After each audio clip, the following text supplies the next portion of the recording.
Hello les amis, j'espère que vous allez bien, j'espère que vous êtes en forme. On se retrouve aujourd'hui dans la tournée Spark 360, deuxième live aujourd'hui. Tout à l'heure, ce matin à midi, on a reçu Hélène, une super invitée qui nous a partagé justement son projet, comment elle fait pour aider les gens à développer leurs livres. Aujourd'hui, on reçoit un champion. Ce soir, on va être en direct avec Lancelot. Lancelot qui est un sportif d'exception, vraiment, qui se donne les moyens, qui s'est donné les moyens, plus de 18 ans, qui fait de la boxe. Il a été champion de France, il a remporté plusieurs médailles aussi au niveau international. Donc vraiment, c'est un grand plaisir de pouvoir partager ce direct avec lui. Donc on est en train de se connecter de Tenerife, les amis. Je vais voir si Lancelot direct. Alors, je regarde un petit peu si on reçoit tout ça. Est-ce que ça te connecte? Yes. Salut Lancelot. Salut Nathan, Est-ce que tu m'entends bien déjà? nickel. Ok, j'entends un petit bruit de fond. Mais Moi j'ai pas de, moi j'ai ok, pas de bruit de fond, rien. ok, ça y est, c'est parti. Impeccable. C'est la connexion des fois qui se met en route. Mais les amis, bienvenue à tous. Je suis très heureux de faire ce petit live, ce petit direct avec Laszlo, qui va nous partager un petit peu son histoire, même s'il a 23 ans, une histoire super inspirante en tant que sportif et boxeur. Donc, Laszlo, tu as été champion de France, c'est ça? Hmm. Plusieurs fois, tu as remporté Trois plusieurs fois, ouais. médailles, trois fois. Donc, c'est incroyable quand même. On va parler de tout ça. Tu as remporté aussi plusieurs médailles internationales. Donc, vraiment, toutes mes félicitations.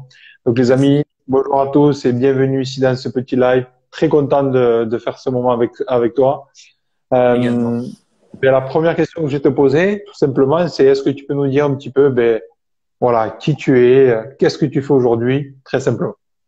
Et bah, je suis donc d'origine normande, j'ai 23 ans. Maintenant, je suis boxeur professionnel. Donc, j'ai été boxeur amateur pendant bien 6-7 ans. Donc, j'ai fait une carrière internationale avec l'équipe de Belgique. Et depuis, du coup, l'année dernière, novembre, je suis passé Hmm. boxeur professionnel et j'ai remporté mes deux premiers combats pro. Excellent, excellent. Mais félicitations à toi, Lancelot. Merci. Déjà, c'est magnifique. On va revenir sur tout ça, bien évidemment. Premièrement, c'est, comme je pose souvent à sportifs qui performent, qui se donnent les moyens, comme toi.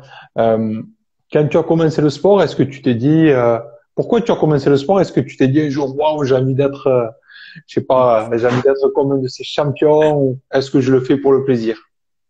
Pas du tout. Pas du tout. En fait, j'étais un enfant qui était très turbulent et mon père m'a mis à la boxe pour me canaliser en fait. Parce que j'étais un enfant assez compliqué. Et donc, du coup, mon père avait pratiqué de la boxe et aimait ce sport. Et il m'a dit, la boxe, ça va te faire du bien, ça va être défoulé. Et voilà. Et en fait, j'ai commencé la boxe comme ça. Mais au début, c'était un peu un calvaire d'aller à la boxe. J'aimais pas trop. Je Ah, faisais du foot à côté. Je faisais du foot à côté. Et le foot, quand on est gamin, on aime bien. C'est le sport collectif, tout ça. La boxe, c'est un peu plus un sport, même s'il y a un côté collectif, mais c'est quand même un sport individuel. Donc, je préférais finalement le foot à la boxe. Mais j'étais bien meilleur à la boxe qu'au foot. Donc, du coup, il y a un moment où j'ai dû choisir parce que les compétitions étaient en même temps, tout ça. Et ma mère, elle m'a dit, bon, c'est le foot ou la boxe, tu choisis. Et malgré que je préférais le foot, eh ben, j'ai choisi la boxe. Donc, excellent, incroyable. le hasard, un peu le hasard. Incroyable. Et du coup, là, tu as quel âge en fait? Tu commences à quel âge un peu la boxe et j'imagine les premières années, comment ça se passe? C'est pour le plaisir ou est-ce que dès que tu commences, on te dit ben, peut-être Ouais, tu vas faire des combats? au départ, c'était vraiment voilà, pour pratiquer le sport, parce que bon, après, on se fait des copains, on continue comme ça. Et puis, quand j'ai été champion de Normandie pour la première fois, il y a eu un petit déclic, et là, j'ai commencé à m'y mettre un petit peu plus sérieusement, à aller avec plus de plaisir à l'entraînement. Voilà, ça s'est fait vraiment au fur et à mesure. Et tu avais quel âge donc quand tu deviens champion de Normandie? J'avais pratiquement 8 ans, un truc dans le genre. À 8 ans? Déjà, Ouais. à 6 ans, il y a des combats, à 8 ans, il y a des combats. Ouais. Ah ouais, Mais c'est incroyable, de la boxe incroyable. éducative en fait, c'est pas, en fait on frappe pas, c'est de la touche. Bon, Hmm, évidemment, il y a quelques coups qui d'accord. sont bien sûr évidemment portés, mais on n'a pas le droit de chercher le chaos. Voilà, c'est ça. C'est au point un petit peu, Voilà, c'est ça? exactement. C'est ça, c'est au point. D'accord. Magnifique. Et donc, tu as 8 ans. Donc là, tu en as 23. Donc, comment ça se passe un petit peu du coup ben, ce parcours-là? Parce que pour arriver à faire partie de l'équipe de France, comme tu as été l'équipe de Belgique, c'est ça? Enfin, d'une équipe nationale, de remporter des titres. Comment ça se passe ton parcours sportif un petit peu? Parce qu'à côté, il y a les études, etc. Comment ça se Ouais, passe bah, pour toi? Est-ce que tu... Ouais, pardon, excuse-moi. Vas-y. non, non, j'ai passé mon bac, bah, voilà, j'ai été jusqu'au bac en fait. Et puis à partir du bac, je savais pas trop quoi faire. Donc j'ai fait un peu une année blanche où je bossais un peu à côté tout en faisant mon sport. Voilà, je savais pas trop où aller. Et puis ensuite, je me suis dit que je ferais bien kiné ou voilà quelque chose, mais en restant dans le sport, kiné sportif, tout ça. Et j'ai été accepté à la fac. Alors qu'en plus c'était l'année où on se faisait le plus refuser. J'ai dit je vais jamais être accepté, c'est impossible. Mais grâce au parcours sportif, j'ai été accepté en STAPS. Et du coup, en fait, il y avait les championnats du monde en même temps. Hmm. Et j'avais un choix à faire. Fallait soit que je laisse tomber parce que c'était pas possible de faire les deux. Je partais un mois et demi en prépa, tout ça. Et du coup, bah, j'ai dit, allez, tant pis, les études. Et puis, bam, là-bas. Voilà. Ok, donc là, t'as quel âge? T'as quel Donc, âge? là, 18 ans? 23, là. Non, mais à ce moment-là, quand tu prends... À ce moment-là, je devais avoir 20 ans. 20 ans, ok. Donc 20 ans, tu te dis, qu'est-ce qui fait que tu vas choisir le sport par rapport aux études et tes parents, comment ils réagissent peut-être par rapport à ça? Et ben, je me suis dit que les études, je pouvais les reprendre. Tandis qu'un Hmm. championnat du monde, je le referais peut-être jamais de ma vie. Voilà, tout simplement. Et puis mes parents, à 20 ans, moi, de toute façon, enfin, à partir de 18 ans, je faisais un peu mes choix. Donc voilà, moi, ils me laissaient faire mes choix, c'est un peu ma vie. Mais ouais, évidemment, ils se sont dit, putain, t'es sûr? Nan, nan. Je dis, ouais, je dis, on reprendra l'année prochaine, c'est pas grave. Excellent. Donc, tu prends cette décision, comment ça se passe par la suite, donc, pour aller faire le championnat du monde? Comment ça se passe? Comment tu te Je prépares? suis parti je suis Ouais. parti en Angleterre, je suis parti en prépa, tout ça, là où s'entraîne Anthony Joshua à Sheffield. Donc c'était une expérience extraordinaire. S'entraîner, voilà, j'ai mis les gants avec médaille d'argent championne européenne, tout ça, tout s'est très bien passé. Après, on est parti en Russie, du coup, championnat du monde. Hmm. Je suis arrivé en huitième de finale, je crois, championnat du monde. Voilà, je perds. Ouais, j'avais fait un combat de merde. C'était ma faute. J'ai très bien démarré, j'ai mal fini, mais j'aurais pu faire beaucoup mieux. Mais voilà, c'était une expérience extraordinaire et je la laisserai pas pour même si je suis pas allé au bout.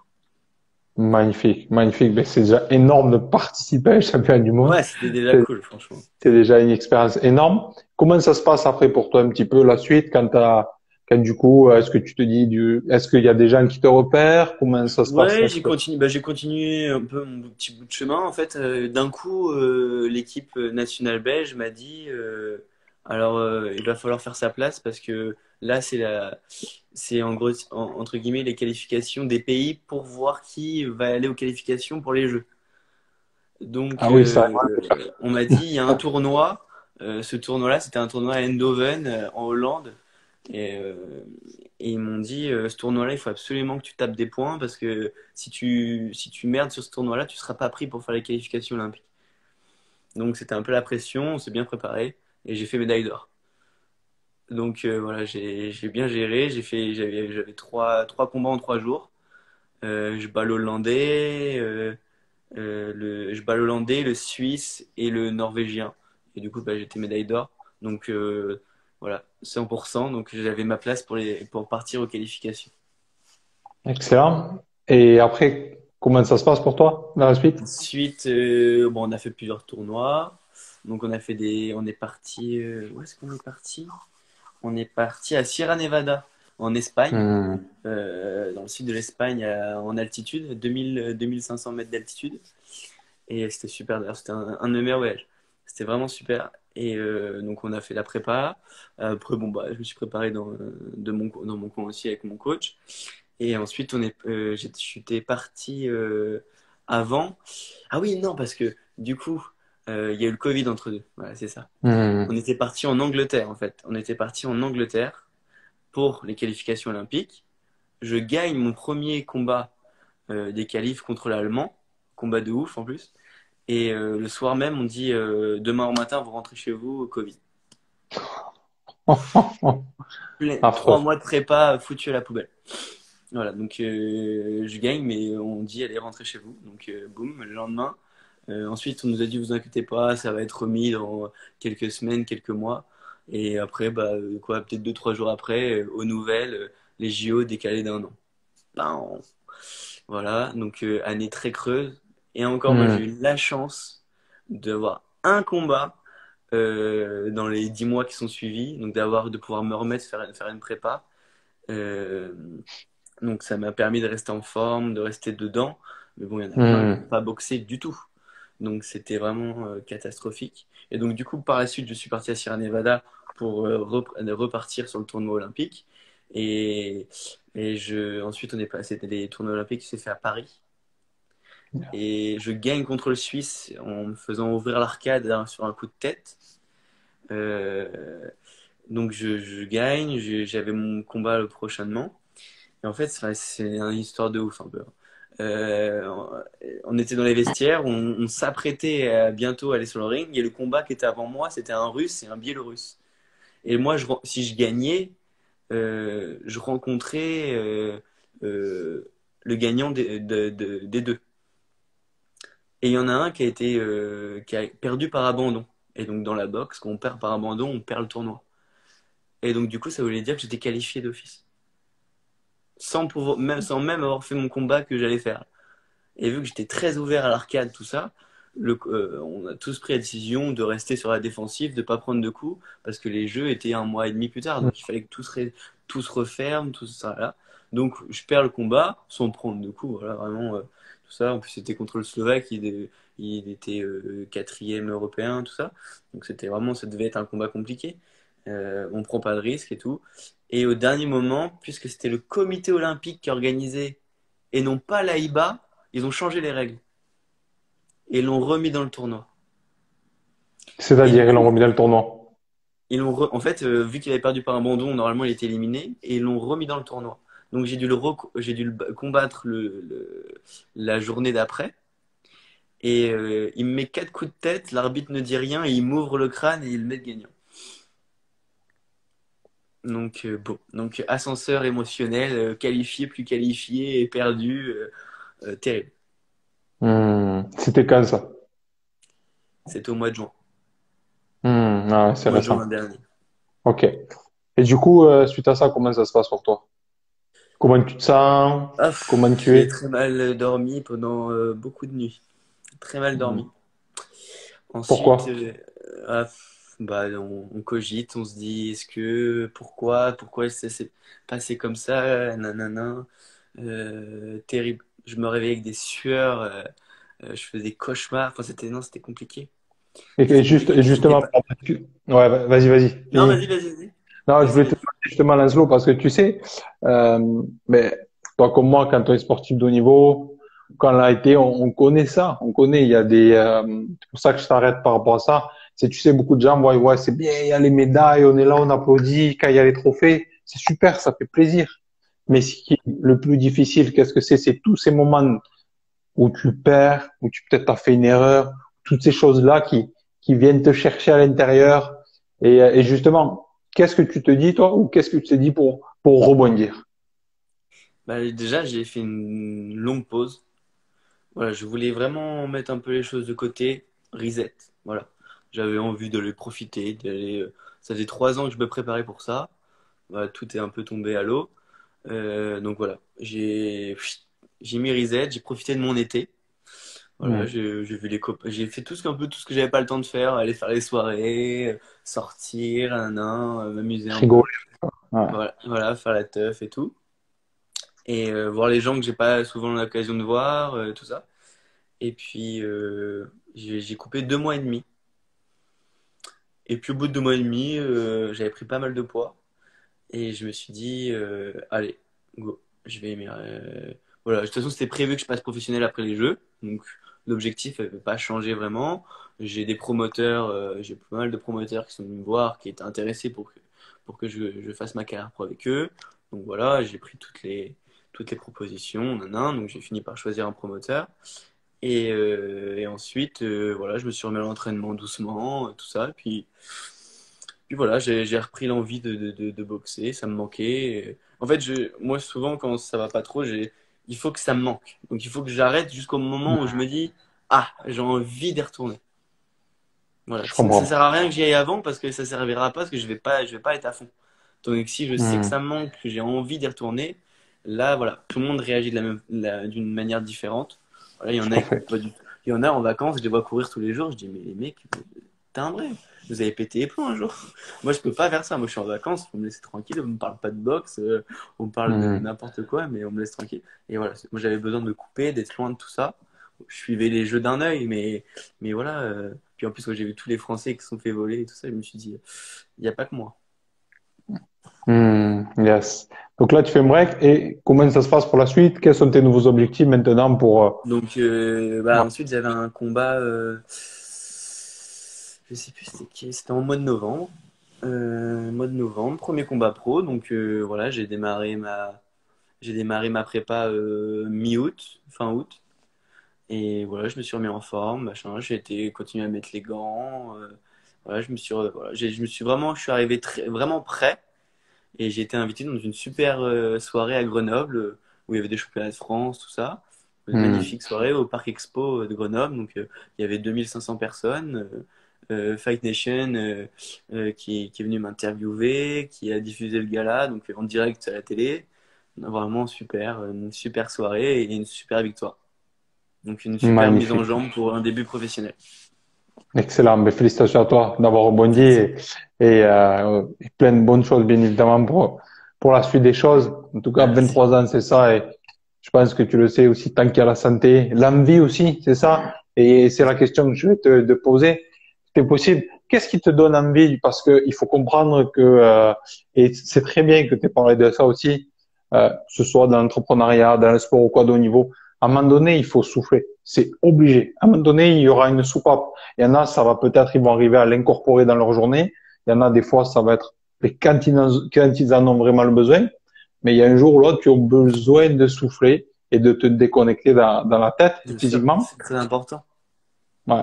Et comment ça se passe concrètement pour toi une journée quand tu es, pour que les gens puissent comprendre aussi, être sportif de haut niveau, maintenant professionnel, comment ça se passe concrètement? Comment on vit au quotidien pour toi? Quotidien, une journée type, on se lève tôt déjà, on se lève tôt. Il y a eu des périodes où je me levais vraiment tôt. En fait, après, le problème, c'est que maintenant, les sportifs, on est aussi des hommes d'affaires. Parce que il faut aller Hmm. chercher les sponsors, il faut tout ça, tous les rendez-vous, les avocats, les nanana. Donc, on est sportif, mais on est également auto-entrepreneur, finalement, tout ça. Et donc, du coup, quand il y a une journée où il suffit d'avoir les entraînements, les sponsors, les appels téléphoniques, les nanana, et bah, il faut se lever à 6 heures, aller courir. Entre deux, on a l'appel, patati. Ensuite, à 11 heures, on retourne à l'entraînement, on a la prépa physique. Voilà, entre deux, on essaye de faire une petite sieste d'une demi-heure parce que on est KO. Après, boum, on repart, Hmm. on va faire un rendez-vous. Et puis le soir, on retourne à la salle pour faire boxe. Voilà, on arrive, il est 19h, 19h30, 20h le soir, on mange et puis on va dormir. Yes, yes, exactement, c'est ça. Tu sais, C'est ça. une vie de sportif, c'est chiant. Mais oui. C'est terriblement Je- chiant. Les gens, ils s'attendent à qu'on ait des vies de ouf. Alors oui, on vit des choses extraordinaires, mais Mhm. la grosse partie de notre vie, elle est chiante. Exactement. Et c'est vrai que c'est un monde très seul aussi. Parce que oui, il peut y avoir les collègues pour la boxe, mais moi, ça me rappelle aussi, il y a des fois, j'ai toujours aimé m'entraîner plus. Et quand tu commences à t'entraîner 2 fois, 3 fois par jour, quand c'est tous les jours et qu'après le week-end, tu as le match ou que tu as le combat ou quoi, c'est vrai que il faut vraiment savoir pourquoi on fait les choses. Vraiment avoir quelque chose qui te tire, parce que sinon, tu peux pas continuer. Puis sinon, tu Mm. vas lâcher. Tu vas lâcher les gants, Exactement. tu vas lâcher le ring, tu vas lâcher le terrain. C'est obligé. Et qu'est-ce qui te donne envie, toi, de boxer, Lancelot? Qu'est-ce qui te donne envie? En fait, pourquoi tu fais ça concrètement? Moi, j'ai c'est bête à dire, mais moi j'ai soif de gloire. Moi j'adore, Hmm. moi j'ai soif de réussir, j'ai envie de marquer l'histoire du sport. J'ai Excellent. j'ai pas, j'ai pas envie de faire une carrière banale en me disant ouais, il était bon. Moi j'ai envie qu'on se dise tu te souviens de lui bien sûr, je me mettrai jamais, peut-être jamais au niveau des légendes, de tout ça, mais j'ai vraiment envie de marquer et puis aussi de mettre une bonne image parce que moi je suis quand même quelqu'un enfin, j'espère en tout cas de dégager une bonne image et voilà, de quelqu'un d'assez humble, à ça, mais c'est pas parce qu'on est là, c'est ça qu'on n'a pas envie de réussir et d'avoir soif de réussite. Et c'est ce que j'ai envie. Puis j'ai envie de donner une bonne image à la boxe parce que voilà, la boxe, on a un peu une image de les neuneux qui font se tête baissée Mhm. et tout ça. Et maintenant, on est une génération qui est plutôt la tête sur les épaules, qui est intelligente, qui voilà, qui investit l'argent, qui patati, qui patata. Et ça, il faut vraiment le mettre sur un piédestal parce que c'était pas comme ça avant. Et les choses évoluent et plutôt dans le bon sens. Et malgré toutes les difficultés qu'on a, rien que le Covid, voilà, c'est un bouleversement énorme pour nous, sportifs. C'est très compliqué. Hmm. Excellent. Ce que tu dis, c'est quelque part, tu as envie de, à travers ce que tu fais, peut-être laisser un message, laisser quelque chose à Là, c'est travers. quelque chose. Hmm. Hmm. Et si tu pouvais laisser un message, si on va dire, Laszlo, tout ce que tu fais, dans tous les cas, ce que tu fais, c'est magnifique, tu es super bien parti. Et dans tous les cas, quoi qu'il arrive, quoi qu'il advienne, avec un mental comme ça, c'est sûr que l'on avance et que tu feras de grandes choses, j'en suis persuadé. Mais si tu pouvais laisser un seul message, ok, sur cette terre, tu as connu toute ta gloire, tout ce que tu voulais, ok, mais tu peux laisser qu'une seule chose. Quel message sur terre? Qu'est-ce que tu aimerais laisser? Moi, je pense que si je devais laisser un message, c'est c'est c'est bête, c'est connu, c'est machin, mais il faut jamais abandonner si on a un rêve en tête et que il y a juste besoin d'y croire et que Mhm. ce sera jamais facile. On aura on a tous un jour ou l'autre une opportunité pour briller. Tous, Mhm. tous, peu importe qui on est, d'où on vient, qu'on soit riche, pauvre, moche, beau, qui qui qu'on soit, donc n'importe quel domaine on aura toujours un jour une opportunité pour réussir. Qu'elle vienne à 50 Magnifique. ans, à 30, à 20, à 15, mais elle arrivera. Et ça, Mhm. il faut jamais l'oublier. Parce que sinon, Magnifique. Ouais. on n'y arrivera jamais. Ah, très beau message, très beau message, vraiment. Ce que tu partages, c'est digne d'un processus de champion, en fait, parce qu'on apprend ça en tant que sportif. Mm. On apprend ça. Ce que c'est que le fait de tous les jours se présenter, se pointer, continuer, continuer, continuer. Et puis, comme la boxe aussi, tu vois, c'est un peu comme les coureurs d'athlétisme ou de sprint. C'est un peu la même chose. Tu te prépares aussi longtemps, longtemps, longtemps pour des fois une échéance. C'est Donc, ça.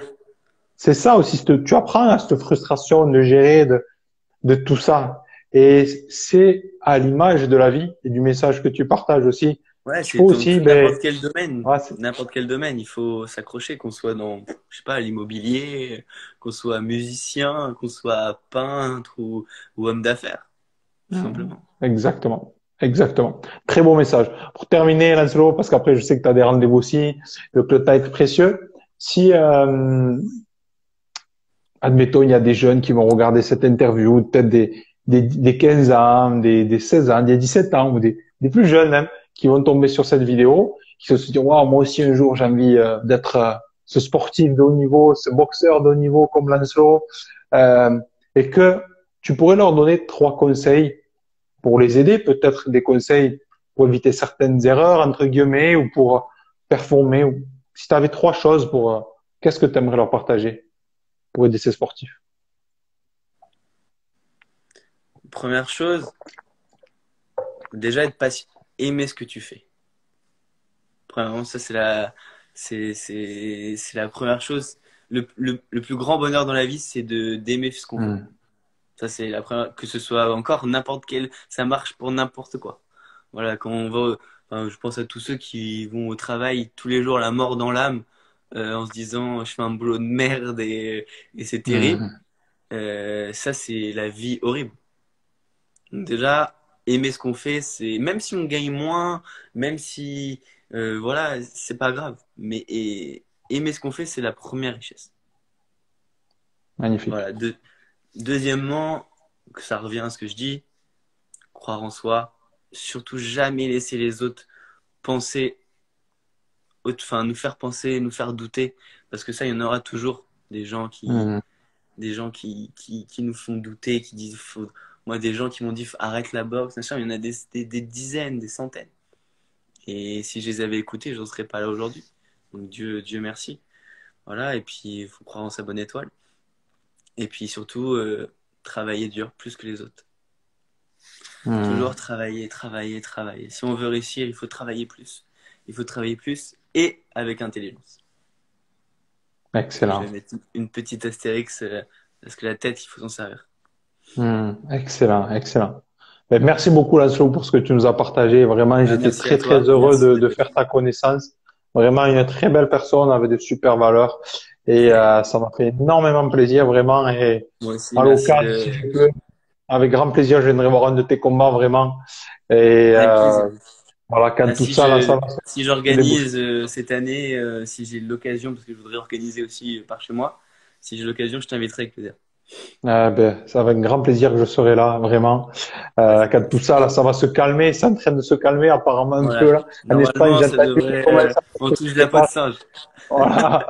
Donc, en tout cas, avec grand plaisir, je te dis un immense merci. Prends soin de toi. Merci Moi, à je toi. vais suivre Toi tout aussi. ce que tu fais. Continue à partager tout ça aussi. Et les amis qui regardent ou qui regarderont, n'hésitez pas à envoyer des petits messages d'encouragement pour Lancelot, un champion vraiment exceptionnel aussi et beaucoup de gratitude. Merci beaucoup. Merci à toi. Prends soin À de très toi. vite. À Pareil. très vite. Ciao, ciao. Salut.